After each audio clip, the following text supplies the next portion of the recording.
Yo, Benny! I don't think he's home, man. Benny, man, yo.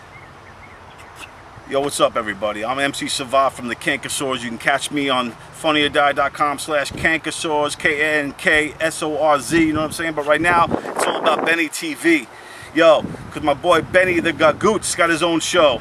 And I just want to give a big shout out to Benny. And in honor of that, I'm going to do a dope-ass freestyle, man. So he's got to figure out what rhymes with Benny. Benny. Benny. What rhymes with Benny? Benny. What rhymes with Benny? Benny. He's in the Serengeti. He's hunting for a Yeti and he's always on the ready. And Benny's always merry when he's eating his spaghetti. But right now he's in the desert, so his palms are kind of sweaty. His good friend Freddie, he brought him that Ben and Jerry. And Yetis, they love the Ben and Jerry. So Benny caught that Yeti and we all threw confetti. Yeah, Benny. Benny TV, baby. Benny TV, baby. Happy Tuesday, everybody. Happy July 10th. I hope you're all well. I hope you had a great week. We've got some kind of show for you tonight. Tonight's show promises to be more fun than a bikini competition in a swimming pool full of strawberry jello. Yeah, I just wrote that. Tonight's show is gonna be more fun than a drunken organ grinder with a pocket full of bananas and a monkey on rabies. All right, that don't sound that great. Anyway, tonight's show, we're going to find out what Spider-Man, Doctor Strange, and the Hulk have in common. Alfred Hitchcock is going to float on water. We're going to meet the woman that Charles Lawton married, and so much more. And I think you noticed I shaved the beard. You might have noticed the beard's gone. And I now have this little stash that I'm keeping, which is like my Italiano stash. People are telling me I can open up my own pizza place or I could be a cop, one or the other. Anyway, some people say I look like an organ grinder, and you know what that is. Some people say that's me. Other people say I look like Robin Williams' portrayal of what's his name? What's that president? Theodore Roosevelt. I know. Teddy Roosevelt. I know. They're yelling at me. They're like, oh, Dad's getting senile. Anyway, do I look like Teddy Roosevelt or do I look like an organ grinder? I'm having a great day. I'm very happy. I'm happy about something that many of you may have heard about on the news. This soccer team of these young boys, 14 and under, who played soccer. I believe it was 11 boys and their coach were trapped in a mine. And we have a picture of the soccer team with their coach right here. These kids were trapped in a cave. They're trapped in a cave they were looking for them they were missing for 10 days. They found them inside this cave and it took close to 2 weeks to get them out. It took like a week and a half to get them out. They were, we have a picture of them in the cave. This is them in the cave. And I'm so proud, I'm so happy that the whole world got together and they rescued, every one of these boys was safely rescued, and their coach as well. And everyone's happy that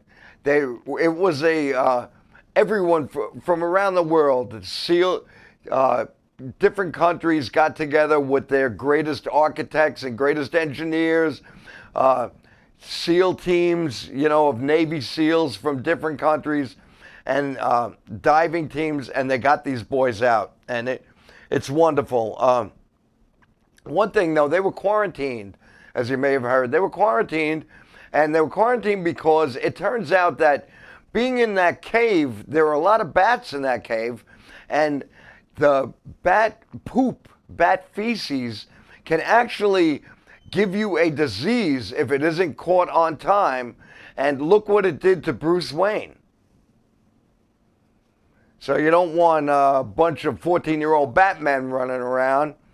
So then you're going to have a Joker for each one. So that was my joke there. I'm sure if somebody had a pie, they would throw it at me right now. But no, I'm very happy that happened, that those boys were rescued today. safely. And as Teddy Roosevelt would say, bully, bully. Bully, bully, bully, bully.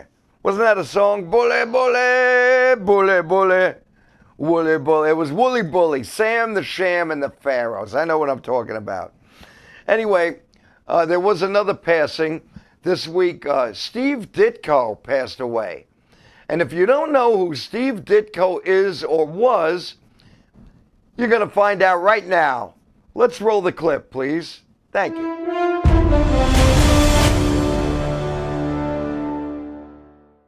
You might think you know Steve Ditko, but here are 12 facts you may not have known about Sturdy Steve.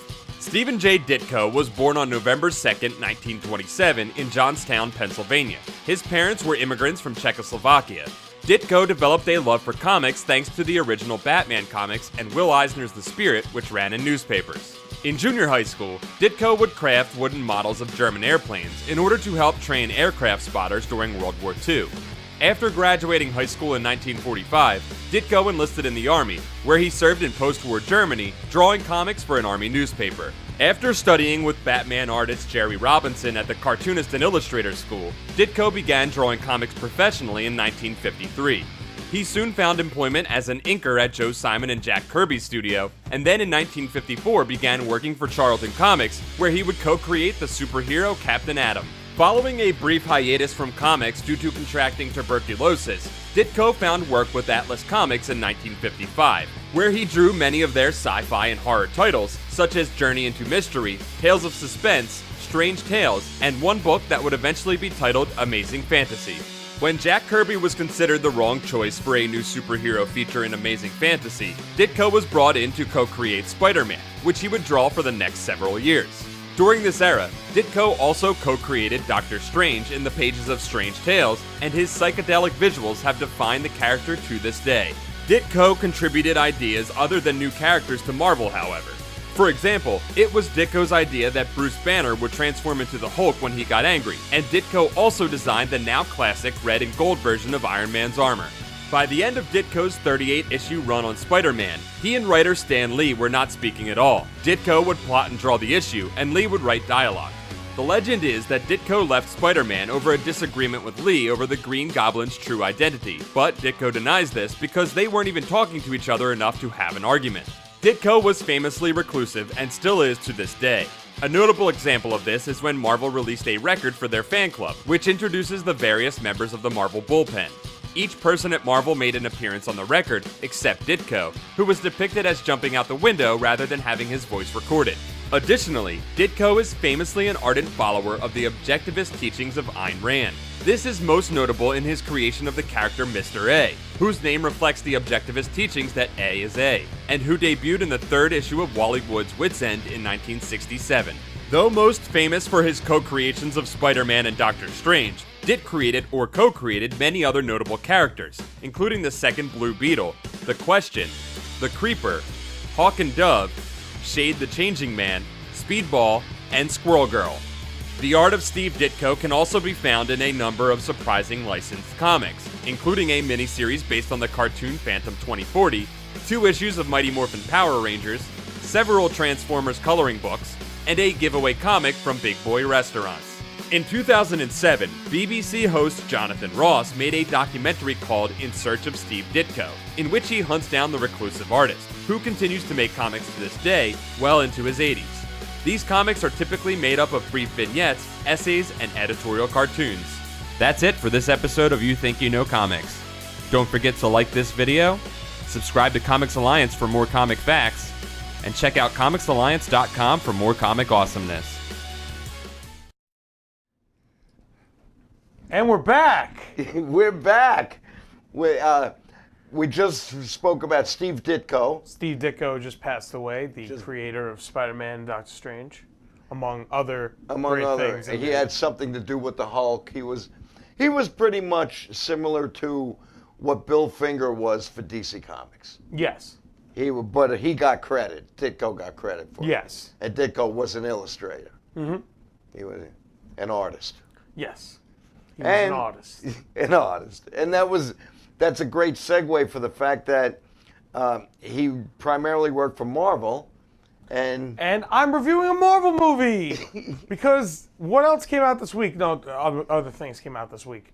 But I'm reviewing Ant-Man and the Wasp, which came out this week, based on the comic of many comics of Ant-Man and the Wasp, starring Paul Rudd as Ant-Man, Scott Lang, Michael Douglas as Ant-Man, Hank Pym, and Evangeline Lilly as the Wasp, Hope Van Dyne, and also Michelle Pfeiffer as the original Wasp, Janet Van Dyne.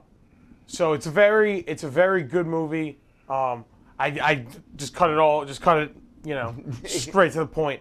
I loved it. It's probably one of my favorite Ant-Man movies. There's three of them. Out of the three, if you count Civil War. Oh, you count Civil War. If you count Civil War, there's three of them. You don't actually count Civil War. Right. Personally, out of Ant-Man 1 and 2, this is my favorite. We have another photo of Ant-Man and the Wasp in action, in miniaturized form. This film, for me, I was a really big fan of the first one. Right. The first one actually has the most behind-the-scenes turmoil of any Marvel movie. Really? Because the first Ant-Man was in development for close to 10 years. It was in development at the same time as the 2008 Incredible Hulk and the 2008 Iron Man. And it was originally going to be directed by Edgar Wright, who did Shaun of the Dead and Hot Fuzz, Scott Pilgrim vs. the World, Baby Driver most recently. Yes.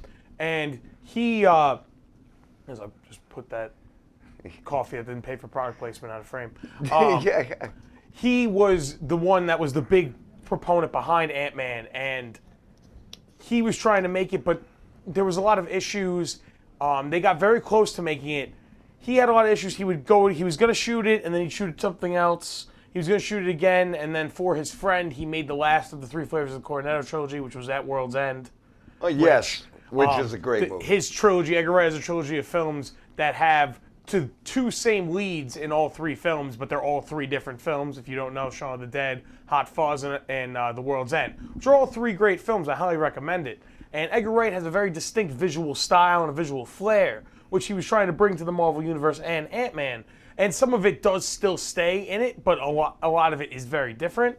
But about a year before the film was to be released, he left the project. And there's been much speculation on why he left the project. His thing was he wanted to make an Edgar Wright film, they wanted to make a Marvel film, because so much time had passed from when he originally started it to now that Marvel films had their own identity. Right. When they first started, they had no identity. They were just a movie with Marvel characters. By 2014, when this happened, we already had the first Avengers film had already come out. We're on the third Iron Man movie already came out, second Captain America, second Thor. We're introducing new characters into the fold. So it had to be a little different. It had to be more in tone with the other movies, and he really wanted to make a standalone Ant-Man movie.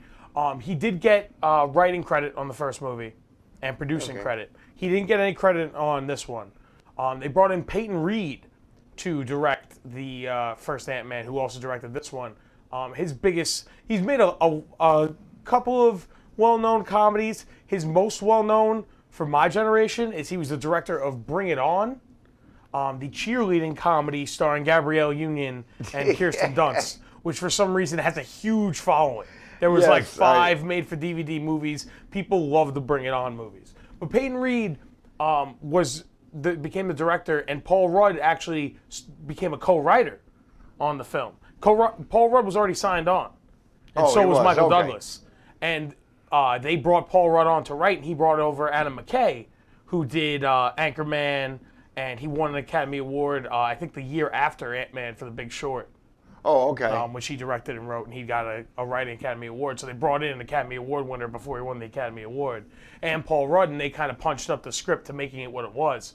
But the way that the miniaturization was all Edgar Wright, and the actual heist element was all Edgar Wright. Okay. And the idea of doing it as a second-generation Ant-Man was all Edgar Wright's idea. That was Edgar Wright? So all of that was part of Edgar Wright's core story. So a lot of it did stay on. I'm not talking a lot about the second one yet. Yes. So the second one takes place in between Civil War, Captain America Civil War, and Avengers Infinity War, and that's very important. And this film, more than most of the other films in the Marvel Universe, I feel like feels directly affected by Civil War. Oh, the entire really? film's plot is based off of the few minutes that Ant-Man is in Civil War. Because when you think he's in Civil War, you're like, oh, he just shows up, it's not a big deal. But to him, it has huge ramifications for his whole life. He's on house arrest. Because of this, Michael Douglas and Evangeline Lilly are now on the run, and they hate him. And this one is a heist film similar to the first one, but it's also in a way, a prison breakout film. Because it involves breaking someone out of a prison-like place. It's not prison, but a prison-like place. And personally, I thought this film had better jokes. I thought it had a really great story. It had a lot of heart. It was about family. It was about fathers and daughters. Because you see that with Evangeline Lilly and her father, Hope Pym and Hank Pym. But you also see it with Paul Rudd and his daughter. Oh, okay. So you get to see the mirror of a father with his young daughter and an older father with his older daughter with regrets that he has throughout his life. Lawrence Fishburne's also in it. Cool. As a former colleague / rival of Michael Douglas, who was a part of the Goliath program. Okay. Which was the first of the Giant Men. The Giant Men, and that's in the trailer. In the trailer, Lawrence Fishburne goes, oh, my record was 21 feet. And he says to Paul Rudd, what's your record? And he's like, 60 feet. And so they get to see more Giant Man. The biggest issue with the film, I would say, are the villains. But I like the villains in this one. They're not the best villains. They're kind of weak villains. Walton Goggins is in it. Billy Crash from Django Unchained and Hateful Eight. He's Sergeant Mannix. Yes, I like him, right. Sheriff Mannix. Cut my legs off and call me Shorty. Yeah. Right. Yeah, my favorite line is at the end of Hateful Eight, which is a spoiler, but it's not if you didn't see the movie, which is when he goes, Old Mary Todd, that's a nice touch. Yeah. And a lot of that stuff is great, and I love Walton Goggins as an actor. Everything he's in, I will see. But he's an actor, most recently has suffered from, he gets these really big roles, but the roles are very cut and dry, generic roles. But he brings a lot to it because he's that good of an actor that he takes this basic role and brings a little bit more to it, but the role's still not that great. There's two sets of villains, and I kind of like that because it had more of a heist feel of people trying to get stuff. There's a lot of, without spoiling anything, 'cause I don't want to spoil stuff for this movie because there's a lot of really inventive things that you've never seen in this movie. I want to see it. That you've seen in the trailer, but without giving stuff away. Like in the trailer, you see a building and he zips it away and pulls it in a briefcase, has a little handle. That's a big proponent of the film, and I think that is one of the most inventive things. I think Michael Pena and T.I. and that little group from the first one, they're in it a good amount. Some people think they're not in it enough. I thought I liked them just being in it a small amount to kind of break up the monotony of the movie because I like those characters. But to me, those characters aren't what I pay to see. They're not the big point. Yeah. There are parts of it, like I love Michael Pena. He does his stories. As Luis, he does his stories. I love those. The stories are still in the movie. I think it's great. I loved it more than the first one. I personally liked it more than I liked Deadpool 2. When it comes to a sequel and a comedy, because I thought the jokes were better, and I thought the storyline was better, and I thought it had better character arcs, and I thought they really knew what they were going with more, where Deadpool 2 is great, but I feel like it kind of meshes all together, where they had a little bit too much, and I feel like this one had a lot, but they knew exactly how to put it in to how they wanted to do it. It feels like a heist film, a prison breakout film, has a little bit of like a Ferris Bueller feel to it, and like I said, I thought the jokes were stronger. I felt like I laughed harder at the jokes in Ant-Man. It has more running jokes throughout the film that you'll see multiple times throughout the movie. And it's not just one or two jokes. There's like 3 or 4 running jokks throughout the film that'll start very early on and will continue until the end of the movie. And I love running jokes and running gags when they're done really well. And there's several of them that are done very well throughout the film. And that shows really good writing and really good comedy. Is it a long movie? It's about 2 hours, about an hour and 58 minutes. So I think, all right. unlike Jurassic World, which I kind of refuse to talk about, it does not outstay its welcome. Jurassic World outstays its welcome, very much so. I think we have a little bit extra time, so I want to talk about one of the things that I didn't get a chance to talk about last week. Yes. Which is, I'm not going to talk about Luke Cage because I feel like you guys know I like Luke Cage. I just talked about Ant-Man and waxed poetic about Ant-Man for like 10 minutes. You guys know I like Luke Cage. Just watch Luke Cage Season 2. If you like Luke Cage, you're going to like it. If you don't like Luke Cage, you're not going to like Luke Cage. It's as easy as to it. If you watch it like, oh, this isn't for me, then it's not for you. And this is on Netflix? That's on Netflix. The other thing I'm going to talk about, very similar to that, but not as much, is Glow. I don't have a photo or anything. Glow Season 2 on Netflix is the second season of this comedy based on the Gorgeous Ladies of Wrestling from the 1980s, which was an all-women's wrestling, which was a real all-women's wrestling in the 80s that was on TV. This is a fictionalized retelling of that story, starring Alison Brie, who is was on Community. She's been in a couple of movies. And Mark Maron, the stand-up comedian, who has an award-winning podcast, and he had an award-winning show on IFC called Maron. And he's been in a couple of movies, and they're the two main actors. And there's a couple other well-known actors. A lot of wrestlers have cameos. One of the women actually is a wrestler that was really famous in WWE and TNA, who went under the name Awesome Kong and Karma. And in this, she plays the welfare queen. Because part of it is it's the 80s.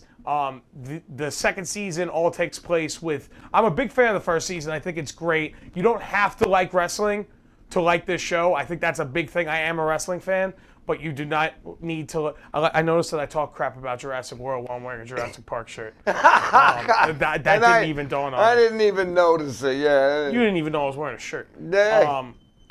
You're like, oh, you're wearing clothes today? But you don't need to like wrestling to like Glow, because it's more about the women and the characters and the storyline, and it has a lot of really good jokes. And parts of the jokes are about the fact that most of them don't like wrestling. This is a time where wrestling is even more weird than it is now. It's thought of even weirder because that's at the time of Andre the Giant and Hulk Hogan and Eat Your Vitamins brother and the Sheik. So that's part of the thing is Mark Maron is the director, and he's known for schlocky 70s horror films. And he only knows how to do stereotypes. Like there's these two wrestlers dressed up like old women. She's the welfare queen. Alison Brie plays a Russian. Then there's the do-good American girl. There is a terrorist character. A part of the storyline is how she doesn't want to be that character, but she doesn't want to not be on the show. She wants to be on the show. She loves the show. She thinks it's very empowering what she's doing, but she doesn't want to be a terrorist, so she tries to get rid of that, and that's a big storyline throughout it. And I think one of the things they did in this season, more so than the first season, is they gave each character more time and more moments. A lot of characters they didn't really talk about as much, like I'm just going to call her Awesome Kong, because that's the best name to call her. But that actress, who is actually a really great actress, I didn't realize that. She's really great on the show. They give her almost an entire episode about her life and how you don't realize. You think, oh, it's just this random, woman actress wants to be on the show. And then you find out this woman has just gone through all these jobs. She's putting her son, he got a scholarship to, I think, Stanford. And she goes to visit him. And he finds out that she's on the show, and he wants to go see the show, and that's a really good episode, because it really shows that these women aren't exactly what you'd think they are. Yeah, they're not what you think they are. Right. They all have their own different reasons for being there. They do a really good job in the first season of kind of changing things on your head. The characters that you think you'd be rooting for aren't necessarily the characters that you would be rooting for. And then the second season, they kind of do the same thing, where the characters that you were rooting for, you're not rooting for anymore, and the characters that you weren't rooting for, you're kind of rooting for. And I think it's a great show. It's 10 episodes, they're 30 minutes each. You can watch it in a day. You probably watch both seasons in like a few days because it's 20 episodes and they're all 30 minutes long. So it's a very quick watch. I think it's a lot of fun. Like I said, I don't think you have to like wrestling to like Glow. I think you just have to like comedy. And I think that there's some really good actresses on the show. There's a lot of really good comedians. I think it's a great show. I highly recommend it. I want to watch it now. No, I think you'd really want. You'd really think I would like like it, And then yeah. I also recommend there is a documentary on Netflix about the real Gorgeous Ladies of Wrestling. And if you type in Glow on Netflix, both will come up. So you'll have that, the documentary, and the show. You can watch them in either order. You can watch the documentary first and then the show, or the show and then the documentary. They're not. The show is not an apples to apples from the documentary. It's not the exact same people. I know there was some of the actual women from Glow don't really like the show because it's not exactly about them and their storylines. But I kind of understand for a show perspective why they would want to do that. So that way they had the freedom to do what they wanted. Right. And change it up. And as the show goes, they do change it up a little bit from how it went in real life. But you could see the seeds of where the real things actually were. So I think it's a really interesting thing, a really interesting look into that world in the 80s. And it's just an all-around good show, an enjoyable show with some really good actors. I think Mark Maron has never really gotten his due. Maron wasn't really wasn't watched that much, I don't think. That's also on Netflix, I believe. Yeah, I'm not familiar with it. But he's a really good stand-up comedian. He's really funny. He's been around for a very long time. I'd highly recommend Mark Maron. And I think he's great on the show. I want to He's see it. really great on the show. do. There's a couple of storylines I didn't even talk about, but they're all really good. I highly recommend the show. Great. No, good. Now, back to Jurassic Park. Yes. You're wearing a Jurassic Park am. shirt because you're a big fan I of love Jurassic Park. Yes, and it became a franchise. I'm okay So with it's that. Yeah, but we don't have to go into the review, but some people are disappointed. Some people say it was the best one they ever saw. And some people, I accidentally knocked the show onto my screen. Some people also think Howard the Duck is the best superhero movie of all time. Yes, Doesn't mean they're yes. correct. Yes, those people do exist. Yeah, I don't know any of those people personally. I think you should cut them out of your life entirely. But I saw this 10 science fiction films that rare science fiction that you should, and someone actually put Howard the Duck that you should see. Well, because the fact that it exists, it's one of those movies like that, Masters of the Universe, like Time Cop. There's a couple, just like Logan's Run, Tank Girl. Like, how do those exist? How are those a thing? Because people thought when they made those movies. I think Logan's Run was based on a book or something. I'm not I sure don't if it understand it's a world where when you turn 30, you die. They actually. So thrilling.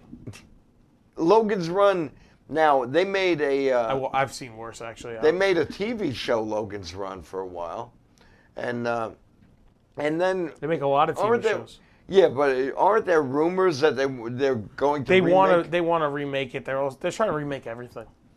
And when they make these movies, a lot of times they don't know what the public's gonna like or not. So they remade Total Recall with Colin Farrell and Jessica Biel, Kate Beckinsale. It was directed by Kate Beckinsale's husband, so they wrote her more into the movie than the character that she played in the original. But they tried. The problem I saw. They took it off Mars. They took it off of Mars, and it's funny you should say that because the other night, it's Sunday night, Mom and I it was on the Independent Film Channel, IFC. And The remake or the original? The original.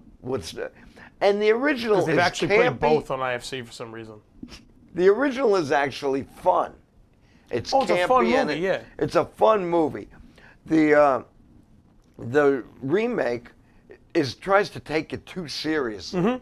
It very takes much itself too seriously. And what's funny is it's from a short story by Philip K. Dick, and it's called We Can Remember It For You Wholesale. Yeah.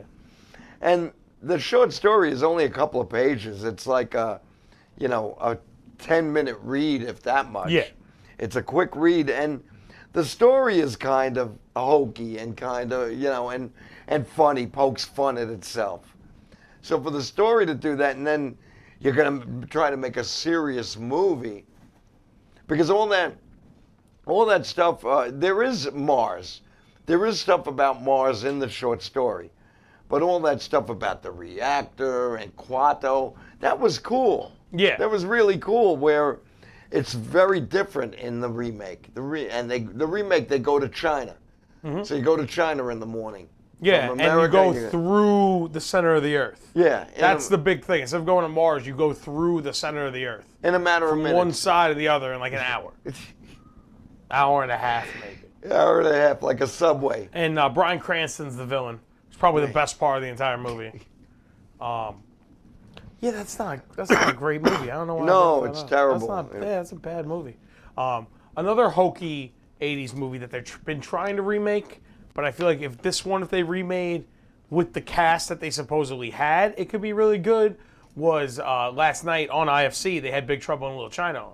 Okay. And I was watching that, and there's been talks of remaking that with The Rock in the role of Kurt Russell. And he's literally the only person that I'd be okay with them making that movie. I'd be like, yeah, if you put The Rock in it, I'll go see it. I'll see a new Big Trouble in Little China with The Rock. Otherwise, that movie's so 80s, I don't think that movie should be touched. I don't think you could do that movie justice. Like, no. I've been a big proponent. I would like to see a remake of Escape from New York. Yeah. I think that could be done with the effects and the style and the cinematography that we have now compared to back then, that with, a decent budget, not even a huge budget, like even the same budget that you give the Purge films, maybe a little more, under $50 million, you could make a great Escape from New York movie. And they just they've tried, specifically that director, Len Wiseman, was supposed to do it at one point, I think. The director of the Total Recall remake. Yeah. Very happy he didn't do it. And Gerard Butler for a long time was in talks to do it. Who I wanted to be it. He would be good as Snake Plissken. Now, I don't know if they'll ever do it. There's a couple different people I would want. The go-to for pretty much everyone now is Jason Momoa for everything. Is when in doubt, put Jason Momoa in that role. He plays Aquaman. Okay. Oh, all right, yeah. Because he was going to be the Crow, and then they were going to do happen. the Crow. Oh, they've been trying to make the Crow for a while. Bradley Cooper was going to be the Crow. Jared Leto was going to be the Crow. The problem with the Crow is they just bring back the same story. It's, Yeah, that's the problem, yeah. Yeah, they did what was supposed to be a sequel of The Crow. And it's the same thing, just with different characters. It's somebody has to die and then get brought back as the Crow and seek vengeance. That's the Crow. That's the whole plot of the Crow. Yeah, but certain sequels, like, we bring up Blade Runner. Well, that's what I like about Ant-Man, is Ant-Man does some of the things you like from the first one, and it has some of the same elements, but it feels like a completely different movie. Completely different. Let me say this. I didn't see Ant-Man yet. I do want to see it.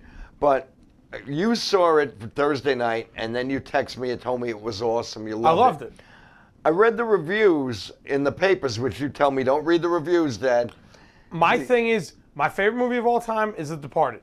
Yes. My favorite movie of all time is The Departed. Newsday, specifically, I'll call you out, Newsday. Newsday, in 2006, you gave The Departed 2.5 stars and said Jack Nicholson phoned in his performance. He phoned it in. That movie won Best Picture. You want to know why? Because it was the Best Picture. That's right, what he said, and I agree with him. All right, so you read the Newsday review.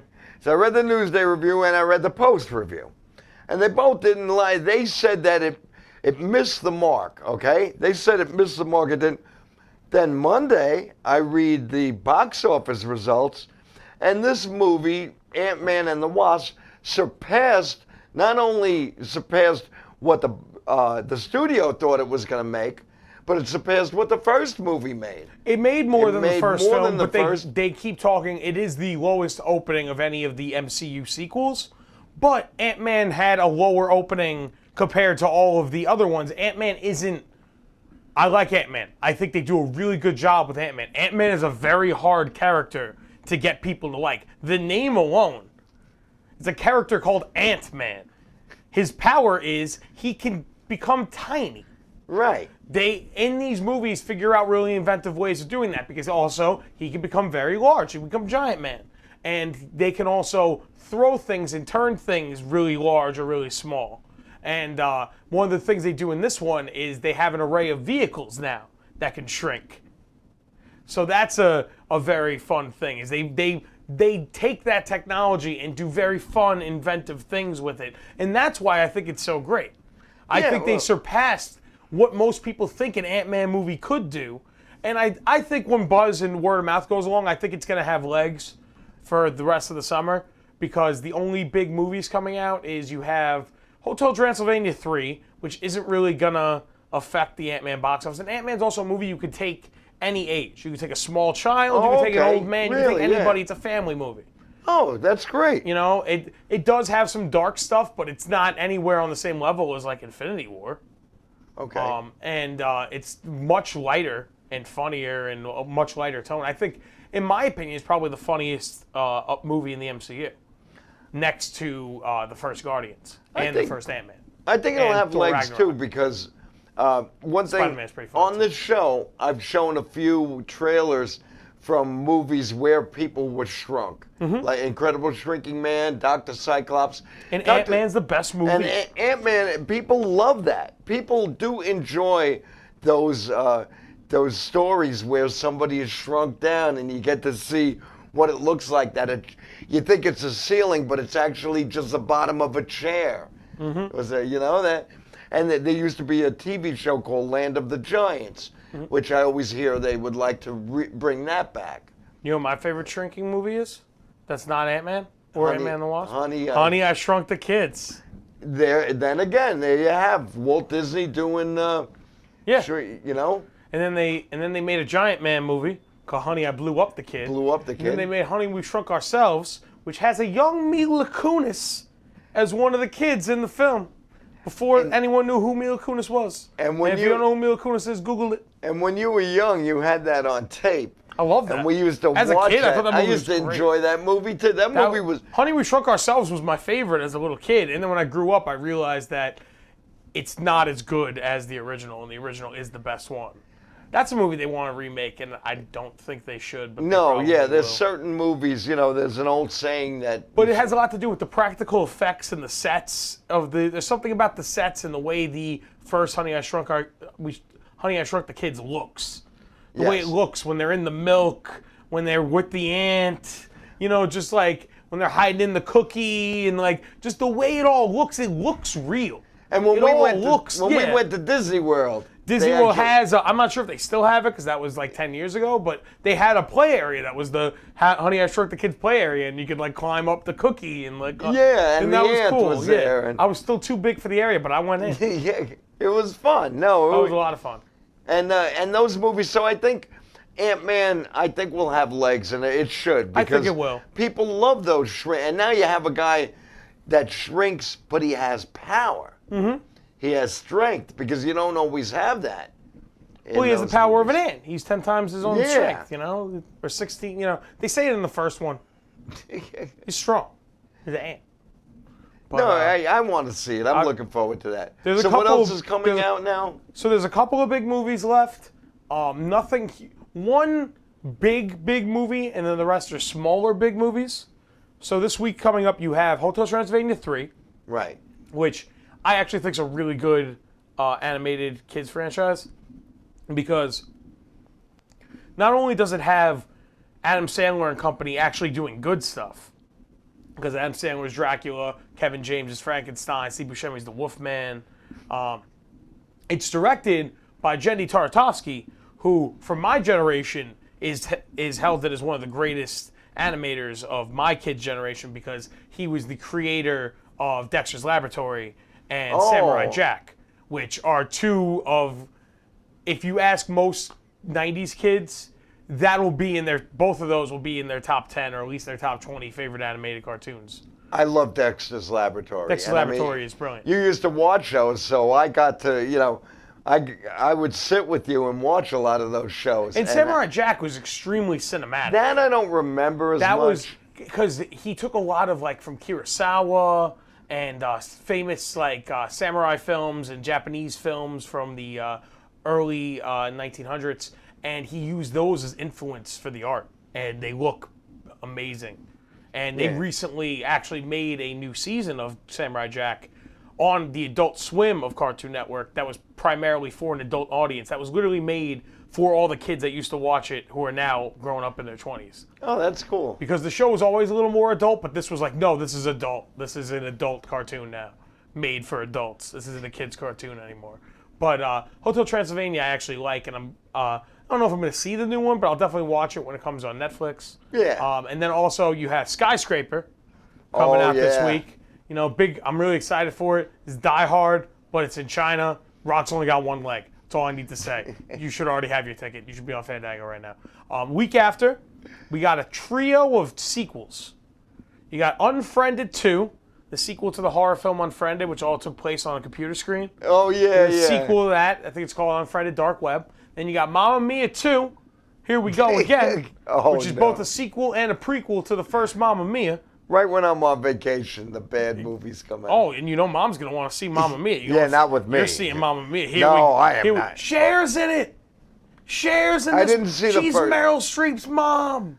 It's on Netflix. Oh, my God. You can watch it when we get home. I can't watch it. Pierce Brosnan sings in it. I It's just as bad as you'd imagine his singing. And I love Pierce Brosnan. I don't want him to Singing's sing. bad. No, I'm afraid my I testicles. like to play to people just to make them laugh. Don't My bring up your testicles testicles might. into it. They might explode or Oh, something. God. Watching that. I don't think that's going to happen. You should see a doctor if you think that's going to happen. And then the other sequel coming out next week is Equalizer 2, Yes. which is the sequel to the Antoine Fuqua Denzel Washington Equalizer film based on the show, which I've never seen, but I love the scene in Wolf of Wall Street where Rob Reiner. Rob Reiner is Leonardo DiCaprio's father, and he's watching the Equalizer, and the phone rings, and he flips out. He's like, every week I try to watch, somebody calls me, I'm watching the fucking Equalizer. Who That's calls on a Tuesday night? That's great. I love yeah. that. That's one of my favorite scenes in that movie. I've never seen the show, but I know it was a good show. I know people like popular. It was a very popular show. And people loved the actors, the people that were in it. They loved it. But whoever came up with the idea of, let's do a movie version of this, and we will put Denzel Washington in the lead, was a genius. Oh, yeah. Was a genius. Because I don't need to know anything about the show to know I love Denzel. Yeah. And his director of Training Day and Magnificent Seven. And this one looks, from what I know about the show, it seems a little bit more in line with the show, where he's kind of like the A-team, you know, he helps people out downtrodden. Right. And he's doing that, and then other stuff happens, and then he's like, equalize the time. And it's like that and Skyscraper are the closest things we have to Stallone and Schwarzenegger films. Other than the Stallone and Schwarzenegger films that have been released recently. I'm talking about the good ones. The good ones, yeah. So I'm looking forward to both of those. And then at the end of the month, which is probably the piece de resistance of the action movies of the month, right. and is the only big movie I feel like coming out for the rest of the summer, is Mission Impossible 6. Oh, okay, Mission Impossible yes. Fallout, which early reviews, they had the premiere in Paris over the weekend, and early reviews are saying it's just as good as the last one and might be, you know, one of the best of the series. And I loved the last one. The last one made me love the franchise even more. For me, the Mission Impossible movies are amazing with the exception of the second one, which is one of the worst films. Yeah, that's the most boring. That movie's in a bubble. Like, you put that in a bubble. It wants to be, it's like it wants to be James Bond That's so the much, problem and with that movie. It misses the But mark. one of the fascinating things with that franchise is up until this one, each film has had a different director. So each film has had a different distinct style because of what the director brought in. That's what John Woo, who directed the second one, wanted to bring in. It just didn't work. And then I feel like in the third one, J.J. Abrams kind of righted the ship. And then Brad Bird did a really great job with the fourth one, making it more about the team. Right. And then Christopher McQuarrie, I thought, did an amazing job with the fifth one. I think he looks like he's going to do a great job with this one. All right, now I would like to bring up, I don't know the title, but I'm hoping that you will know. The Meg with Jason Statham also comes out in August. There you go. That's not the one, though. It's a sleeper movie. It's an independent. It's a sleeper of a movie with Ethan Hawke. Came out recently. It's a small market. He's a priest. Yes, First Reformed. First Reformed. I believe it's already out of theaters. It was around here. I wanted to see it. I didn't get a chance to. I think I saw something bad instead. I want you to look out for it because you'll be able to get it soon on. And it's directed by Paul Schrader, who wrote Taxi Driver. Yes. And I have some friends who've seen it, including my friend Jack Braun, very well-known figure out there. Very, you say Jack Braun's name, and everybody goes, "Oh, I know Jack Braun." Yeah, I have all his albums. Yeah, no, he's a big Jack Braun. He's worldwide. Yeah, I have Jack his Braun books worldwide. on tape. He saw it, and he said it's one of his favorite films, I believe, of all time. Not even just, and he has a very good taste in films, especially independent films. We don't always agree on movies, but that's good. I don't want to have a friend that I agree on every single movie, but he does have a really good taste, and I take his opinion of saying that's a really great movie as it is a great movie, and I really am excited to see it. What I've read about it is that it's Ethan Hawke, who is really an underrated actor. Yeah. It's very much one so. of Ethan Hawke's finest performances, and it is what Taxi Driver did to taxi driving in New York City. This does to Priest. This does to Priest. And it's supposed to be an amazing movie, and I always love. Usually we get a chance to see that type of thing because like a year and a half ago or two, we saw Captain Fantastic. Oh, I love that's a fantastic movie. Yeah. If you haven't seen Captain Fantastic, it's fantastic. Viggo Mortensen, I forget the person's name, but the director plays Gavin Belson in Silicon Valley, and he's really great on that show, and I didn't know that he directed it until it was coming out. And I think he's a great director. I can't wait to see. I don't know if he's come out with anything since, but I'm really looking forward to it because I thought Captain Fantastic was a really great movie. Viggo Mortensen's one of my favorite actors. I love that he's very selective of what he picks, and I think he does a great job with them. Captain Fantastic is great. There's always a lot of and this really movie interesting now, indie films that pop up. You should check them out. The indie films I want to see. I've been trying to see. Mom, for some reason, has been trying to dissuade me from seeing it. I want to see the Mr. Rogers documentary. Oh, why which came out. I told her I was going to see it. She said, "Why would you go see that? Why would you see that?" I'm like, "Oh, I'm sorry. It only has like 100% Rotten Tomatoes." Yeah, but I know like 6 people that cried, including your friend Joey Cola said he cried during the film and said to see it. I highly recommend that documentary as well. I really want to see it. I heard the Whitney Houston documentary just came out. Your mom is like you hit her in the knee, the reflex. She says that, and then one day she'll say, "Oh, I just watched this documentary." And it was really great. And it was great. I don't know why you didn't tell me about it. Here's another. That's I know she's not watching this. I'll bring this up. I hope she's watching now. We used to go to a lot of baseball games together, and we went to an Old Timers Day where Paul O'Neill and Scott Brocious, the first time they were in an Old Timers. And that guy was screaming at Paul O'Neill that wanted him back because Bobby Abreu was a bum. Yeah. That's how long ago it was. Anyway, we told Mom that we were off to the game and that they were going to be, and she's like, so okay, so we left. What is it, 2 hours later? Mm-hmm. She's texting both of us. "Oh my God, Paul O'Neill's there. Oh my God, Scott Brocious, I love them." Well, when we want to talk to you in person, you couldn't care less. Oh, here's a good example. I went to Connecticut this weekend. I told her, I'm like, "Oh, the tolls I don't have to worry about because the Throgs Neck has that you just drive through and they mail it to you. Right. Or if you have Easy Pass, it just takes it out of the Easy Pass." Told her that before, like 3 or 4 days before I left. The second I get back, she's like, "Oh, I talked to somebody. It's okay. Don't worry. They're gonna mail you the toll." And I looked at her, I'm like, "You realize I just came back from? I had to go through the tolls. I clearly know that I didn't pay for them when I went through them. All right. I'm back now." Okay, here's a little public service announcement, though.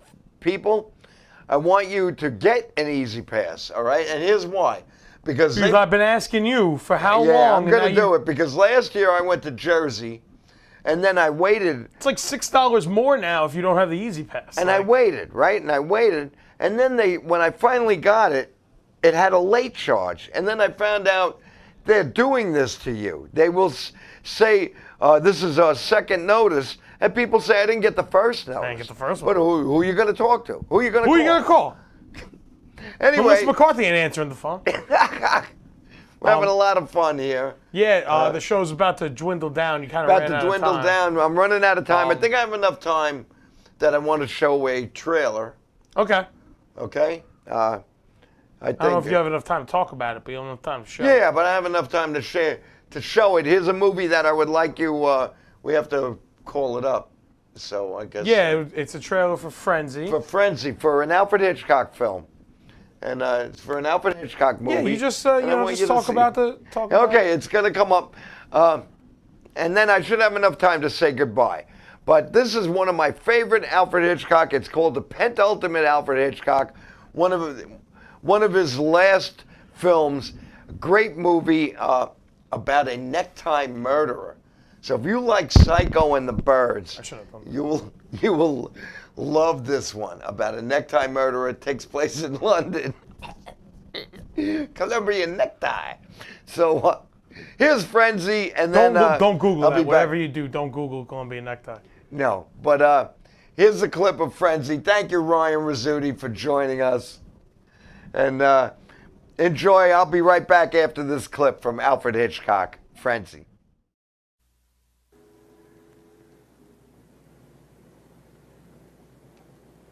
I dare say you are wondering why I am floating around London like this. I am on the famous Thames River, investigating a murder. Rivers can be very sinister places. And in my new film, Frenzy, this river, you may say, was the scene of a very horrible murder. It's a woman! Another necktie murder. Of course, one can never be sure where danger lurks. They tell me a dreadful crime was committed right in this building. My investigation next led me to this innocent alley, of which there are hundreds in London. But I don't think we should stay long. Something unpleasant is about to happen.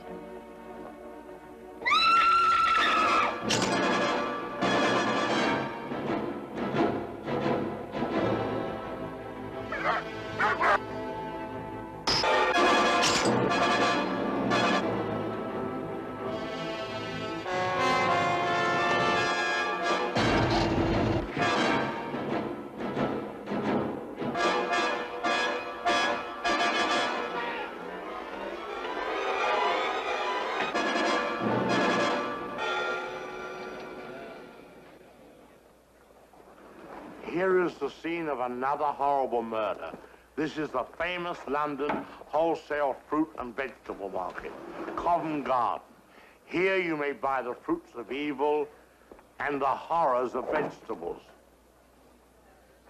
I've heard of a leg of lamb, a leg of chicken, but never a leg of potatoes.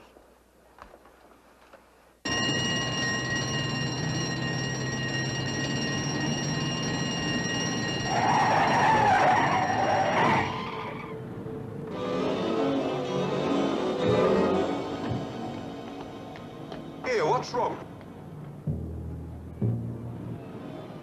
Look, she's wearing my tie.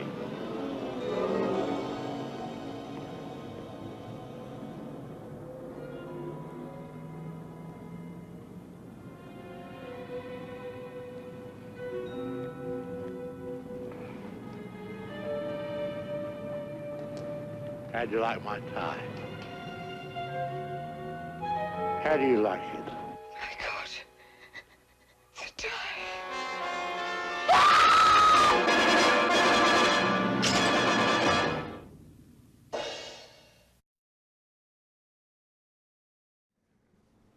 And that was Alfred Hitchcock's Frenzy. Look it up. I'm sure you could find it somewhere. If you love Alfred Hitchcock, that's a movie. That movie mixes horror with comedy. There's some very funny scenes in a very scary movie. It's a lot of fun. I hope you had as much fun as I had tonight. I hope you learned a little something. We spoke about Steve Ditko. Those boys were rescued. I'm very happy about that. Movie reviews, Ryan Rizzuti. This is Benny TV. Don't go away, because Laughter Saves Lives Live is next. Have a great week, everyone. See you next Tuesday. Good night. Laughter